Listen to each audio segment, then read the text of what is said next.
It's a good AGam in Kansas morning. Good morning. Let's take a look and see what's coming up today. First, from the Winter Ranch Management Seminar Series, Travis O'Quinn discusses a K-State study on branded beef programs. Next, join us at this year's Kansas Legislative Breakfast, Wake Up to Kansas Agriculture, as we bring you commission reports from wheat, corn, soybean, and grain sorghum. Then Dr. Chris Blevins and Dr. Laurie Beard discuss blister beetles, and we'll end with a look at the Kansas Ag Research and Technology Association. Closed captioning brought to you by Ag Promo Source. Together we grow. Learn more at agpromosource.com.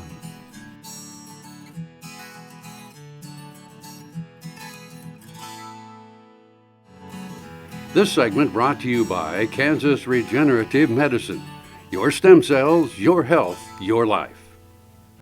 So today we're going to talk about the effect of beef branding on beef palatability and overall eating quality. And so what we do know is that there's a lot of studies that have shown that there's a lot of economic value to beef branding or branded beef programs. What we don't know is when we actually put a brand on a product, how does that affect the consumer's perception of that product when they actually eat the steak or the ground beef at home? Ultimately, the question becomes, how does brand help or hurt the eating quality of that product? And so we did some research at Kansas State that really looked at evaluating this. And so what we did is we brought in consumers, people just off the street who typically consume beef at least once a week, and we served them some steaks, and we did what we would typically do, where we fed them 6 different samples of beef without them knowing anything about the product other than it was beef steak. They evaluated that and gave us a lot of good feedback. And then we actually took the ballots away from them and then fed them another set of steaks. What the consumers didn't know was that the second set of steaks was the exact same as the first set that they were given. The only difference was, for the second group of steaks, we actually told them before they sampled the product what it actually was. Whether it was a certified Angus beef steak, whether it was an Angus Select steak, USDA Prime, USDA Choice, or USDA Select. And then we were able to take those results and compare them to see actually how the consumer's perceptions of the products actually changed when they actually knew what the brand was. Our results were pretty startling. We found some great results for certified Angus beef with 10% lift and brand lift because we branded that product as certified Angus beef, meaning the consumers were 10% more satisfied with the eating quality of that product when they knew it was certified Angus beef. Our Angus Select product, which was a very generic product, the only thing we did was put the word Angus in front of it to try and determine the value of that word. We actually saw about a 14% increase on overall liking for the consumers just by branding it as an Angus Select product. What's startling is when we look at USDA quality grade, our USDA Prime product showed a similar increase of about 10% overall eating satisfaction when consumers knew it was Prime. But for USDA Choice and Select product, they got no benefit. And in fact, our Select product became 10% tougher in consumers' minds when they knew it was USDA Select. So these results give a pretty good indication of when we talk about branded beef programs, that there's value above and beyond just an economic value, that there is an actual perception of consumers and eating quality, a brand lift, if you will, for those products being branded. Conversely, USDA grades are not seen by consumers as being the same quality, and so they don't get the same kind of boost as branded beef programs. It just shows that there's a lot of value when you create a trusted brand for a product in consumers' minds that go above and beyond the economic values. Some ranchers throughout the state that ask us what this data actually meant to them when it comes to actual beef production. Well, the short answer is that producing beef that fit branded beef programs is of high importance, because those programs will produce beef on the backside that will be valued by consumers. We continue to see the demand grow specifically for Angus products, and so by producers producing animals that will fit those branded beef programs on the back end, it will add economic value throughout the entire value chain.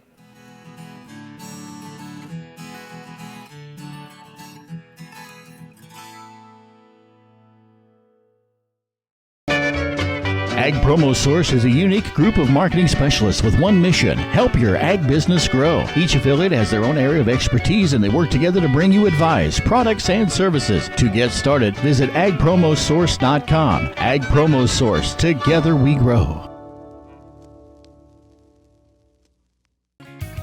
Heinen Brothers, a fourth-generation Northeast Kansas farm family, knows how tough farming can be. Farmers helping farmers.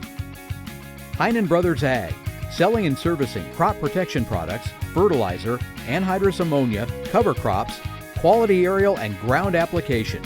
Call today to learn about our extended term financing program. 800-760-4964. HeinenBrothersAg.com. Grain sorghum is one of the most important cereal crops worldwide, and Kansas leads the nation in its production. A high-energy, drought-tolerant crop, sorghum only requires 6 inches of water to produce the first bushel. And with its wide uses and easy adaptation, sorghum proves to be a truly indispensable crop. Kansas Grain Sorghum is committed to sorghum research, market development, and education. Learn more at ksgrainsorghum.org. This segment brought to you by Kansas Farm Bureau, the voice of agriculture. To join today or for more information, go to kfb.org or find us on Facebook and Twitter. Well, good morning. My name is Raylan Phelan. I'm a farmer from Melbourne, Kansas. I'm the president of the Kansas Soybean Association, and this morning we're at the Wake Up to Kansas legislative breakfast, and we've got a whole bunch of representatives, senators, House of Representatives, staff that are here this morning having breakfast with us. It's just a great event. We've been doing it for about 21 years now.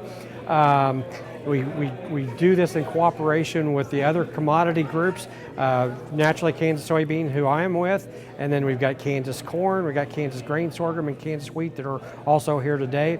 And it's just a great event. It's a great time that we can get a chance to just sit down and talk with not only our representatives from our own districts, but representatives across the state, and let them know what some of the issues are that are important to us. One of the nice things about having the breakfast is we can just sit down and talk with our representatives. It's just a one-on-one. We may not touch so much on some of the issues, but in some cases we do. And it's just really amazing of all the representatives that I've visited with this morning, which I probably talked with 12, 15 of them.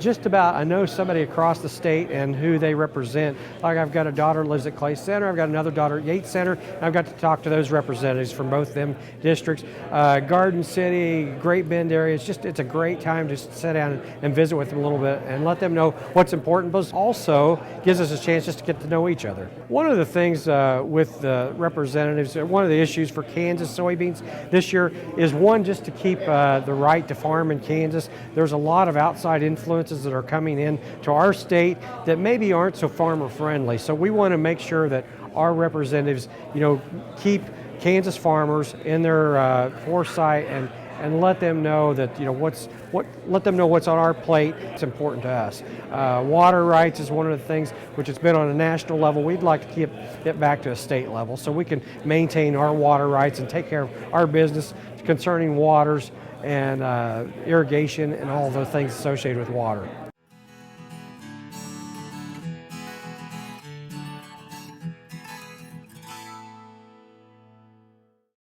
Next time you see a beautiful field of corn, reach out and thank the farmers who work tirelessly to raise corn for livestock feed, renewable fuels, and exports to feed a growing world population. The farmers on the Kansas Corn Commission work for Kansas Corn with grower-funded checkoff dollars that support foreign and domestic market development, research, promotion, and education to expand opportunities for Kansas farmers. To learn more, visit kscorn.com. Buying a car shouldn't be this hard. And at Brown Chevrolet Buick in Wamego, it isn't. It's actually awesome. Whether you want a new or used car or truck, Toby's team can make the deal. Even if you want to custom order a new car or truck, Toby's team can make the deal. See Toby's team at Brown Chevrolet Buick in Wamego. We're awesome. The Kansas Wheat Innovation Center in Manhattan is rediscovering ways to get improved varieties and new genetics in the hands of farmers faster. Grower-led and checkoff-funded research initiatives are bringing about positive change. This grassroots leadership provides a strong voice in Topeka and Washington, D.C. Now is the time to partner with Kansas Wheat in moving wheat forward. Kansas Wheat Commission and Kansas Association of Wheat Growers.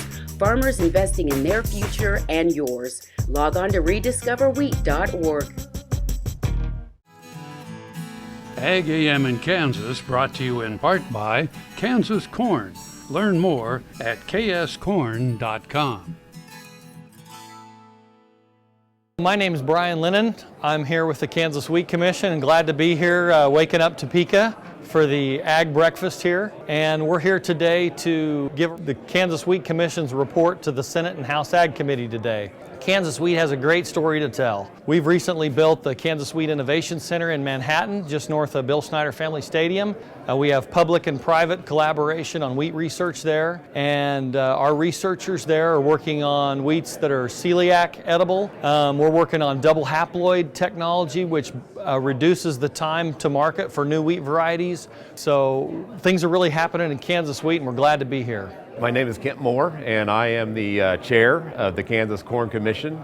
And my job today is to give the Corn Commission's legislative report. So one of the things that we have concentrated on a lot in the past year is infrastructure development for the promotion of the use of ethanol. So we're excited about that opportunity that we have in 2016 to get that program started. Obviously in the state of Kansas, our major user is livestock, and we have been very supportive of the livestock industry throughout the Commission's existence. One of the ways in which we do that is through our support of the U.S. Meat Export Federation. The job of the U.S. Meat Export Federation is to move beef, Kansas beef, throughout the world. Another thing that we typically always do is lend our support to programs that the National Corn Growers Association helps administer, like ethanol promotion through their NASCAR program. That's been very successful in demonstrating to the U.S. consumer that ethanol products are safe to use. That's just been a really good, successful program that we've been proud to be a part of. My name is Dennis Grumbacher.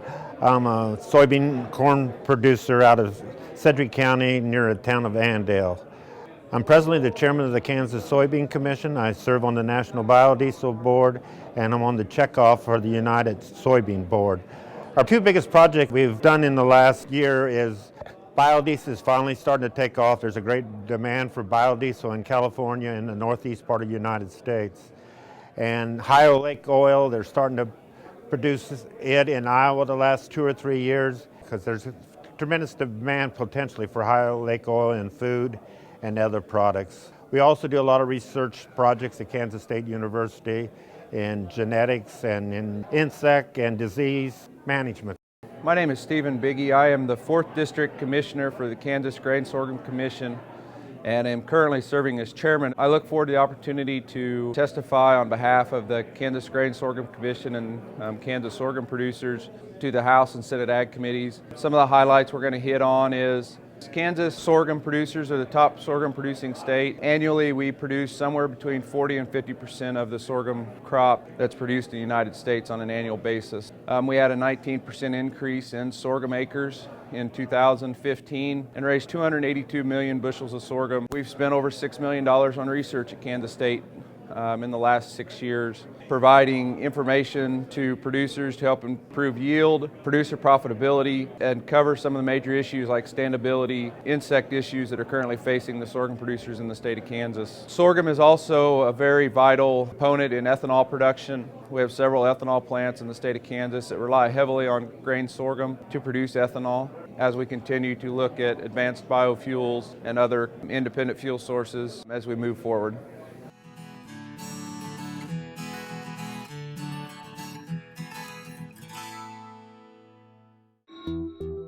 I'm a patient of Kansas Regenerative Medicine in Manhattan. I had stem cell therapy in my hips and my left knee.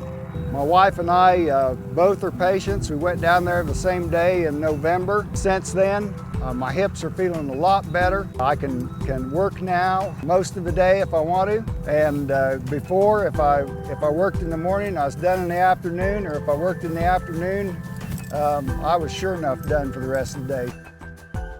Tallgrass Commodities offers producers bulk commodities at a reasonable price with reliable service throughout the whole Midwest. To find out more about Tallgrass Commodities, visit tallgrass.us or call 785-494-8484. When your living depends on agriculture, you can depend on KFRM 550 AM. If you're in the southwest three-fourths of Kansas or the northern half of Oklahoma, catch us at 550 AM on the radio dial. But if that isn't you, listen on your cell phone at TuneIn Radio or on your computer at KFRM.com. We promise to keep you informed, entertained, and company as you go through your day. KFRM 550 AM, the voice of the plains. We would like to join your management team. To see this show and past episodes of AGam in Kansas, go online to agaminkansas.com. This segment brought to you by Heinen Brothers Ag, farmers helping farmers by offering quality aerial and ground application, fertilizer, ag chemicals, and anhydrous ammonia. Call today to protect your crop yield. Hello and welcome to Horsing Around. I'm Dr. Chris Blevins here at Kansas State University Veterinary Health Center. Today, joined by Dr. Laurie Beard. She is a clinical professor here at the vet school and a specialist in internal medicine here in the equine section. And so today we're going to talk about a topic that a lot of people, especially in the Midwest, need to make sure they know about, and that's blister beetles. Could you give us just I guess, why should owners be concerned if they have horses with blister beetles? Yes. So blister beetles are an insect that tend to swarm in legumes, and one of those legumes is alfalfa, and that occurs in Kansas and Oklahoma and other places in the Midwest. And blister beetles are extremely toxic to horses. And so hay can get contaminated with blister beetles. If horses ingest any part of the beetle, they can develop very serious clinical signs that can result in death in some instances. Now, some of the aspects, and what I've heard some owners say is, does the beetle have to be alive or really fresh, or if it's dried out, is it a lot better? Because, you know, if they cut the alfalfa and maybe there's just parts that are dried, is that any better? No, unfortunately, in these cases it's a dried out beetle. So the beetles are actually killed when the hay is baled, and so it doesn't lessen the toxicity even when the hay is stored. And I think that's something that's very important for a lot of owners to just remember, that it doesn't take very much of that to cause issues on the horse. Now, when you look at horses too, what are some signs? So blister beetles, I guess it maybe is what the name is, but what's the toxin that's in them, and why is it such an issue with the horse when they ingest it? Yeah, so the toxin in the blister beetle is actually called cantharidin, and anything that toxin touches, the mucous membranes, it's actually, so it goes through the GI tract, it actually is eliminated through the kidney. It can cause severe irritation, necrosis, of anything it touches. And so some of the clinical signs that you might see can vary. It might start out just the horse is not eating, maybe see some colic, but the most classic clinical sign that we see is something called thumps or synchronous diaphragmatic flutter. And that's when the diaphragm is contracting with the heart. And so that's very typical of blister beetle, and that's because the blister beetle or the cantharidin also causes low calcium in the blood as well. Wow, you know, that's very interesting and things that I think owners need to be aware of. The other thing is just alfalfa, and we feed horses alfalfa. Is there anything that they can do to maybe hopefully prevent, if they're going to feed alfalfa, things to watch for or things they can do to try to prevent with the alfalfa based on cuttings or anything? Yeah, like that? So we know that the blister beetles tend to swarm. I mean, usually it's June, July. That's the time where they're most active. So we talk about the first cutting of alfalfa to be the safest. The other thing is paying attention or maybe asking questions how the hay was baled. Not using crimpers would be one of those ideal situations. So first cuttings is the best. After that, later cuttings would be the next step. But the cuttings that are happening in June, July are the ones that are most at risk for sure. And I think even the regions too, you know, you go further south, they're more likely to see the blister beetles and more of the different cuttings. And then of course you go into Nebraska or the Dakotas, you hardly ever hear about it. So. Correct, yeah. So knowing where that hay comes from is really important. Yeah, and what should an owner do if they're worried about that of the blister beetles? Call a veterinarian or call us, or what do you think? So if they see signs that they think they might have a blister beetle, just call your veterinarian. And the other thing is to making sure that maybe the veterinarian needs to get keyed in, hey, I'm feeding alfalfa. What do you think the chances of that it can be blister beetle? And this is where actually there is a test for cantharidin or blister beetle. It's actually collecting urine really early in that disease process, large volume. So that might be something even an owner could do. And that could be sent off to test to find out, is there cantharidin or not? Because if it's got blister beetle cantharidin in it, then that hay can't be fed. And so when they would test or grab a sample, they could just get a cup and just grab a sample? A cup, but usually we're talking like half liter. So, Oh. so large cup. 300 mils, half liter, large cup, multiple cups. But again, early in those disease processes. Good. And what would a veterinarian have to do, or potentially would do, if they're worried about it in the earlier stages of blister beetle? So what the veterinarian's going to do, so when that horse needs to get treated, so usually these horses can get very dehydrated.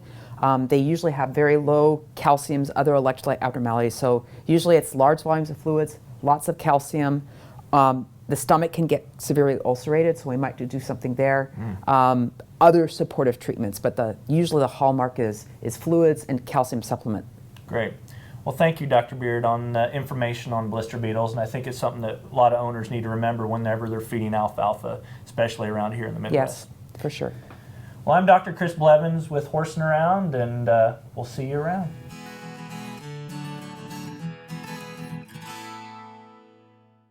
Hello friends, I'm Ernie Rodina. And I'm Dawn Dawson with the Better Horses Radio Show. For over 9 years, we've been bringing the Better Horses Radio Show to markets all across the Midwest. We talk about God, lots about horses. We talk about cows, we talk about horse health, we talk to top trainers, and we even talk about Roy Rogers. We're having a blast with Better Horses Radio Show and would love to take it to a market near you. So visit our website at betterhorsesradio.com and let us or your local radio station know you'd like to hear it in your area. The Better Horses Radio Show is unbelievable.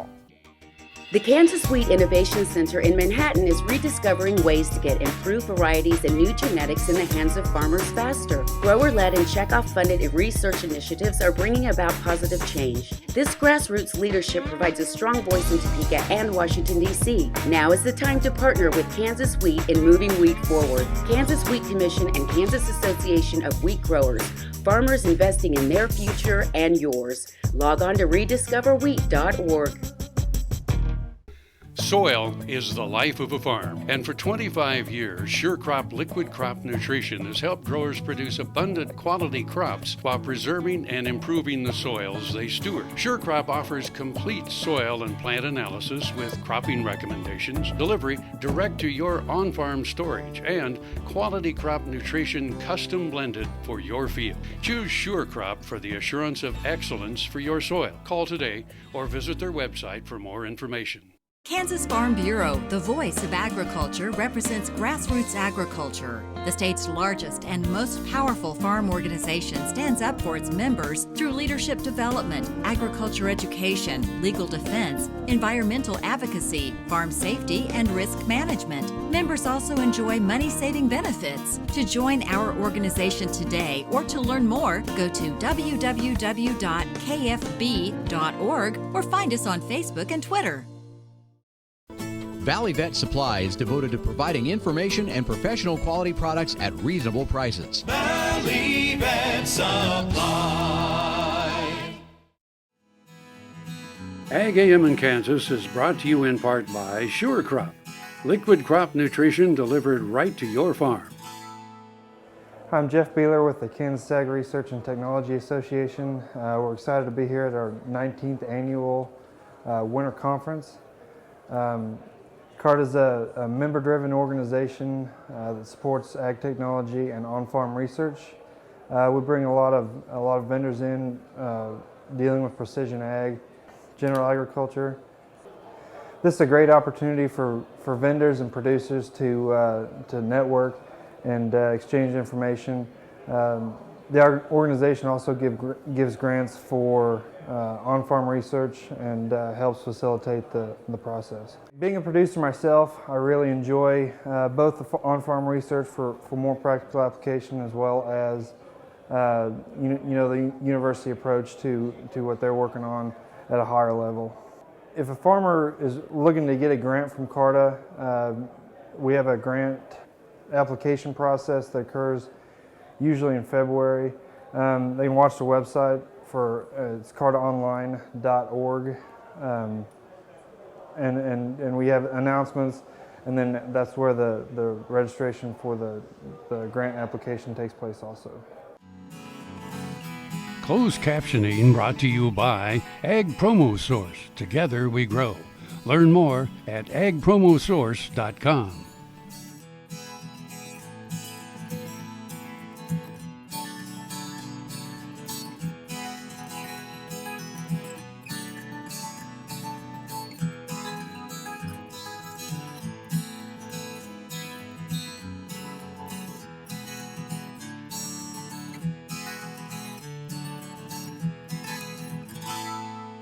To see this show and past episodes of AGam in Kansas, go online to agaminkansas.com.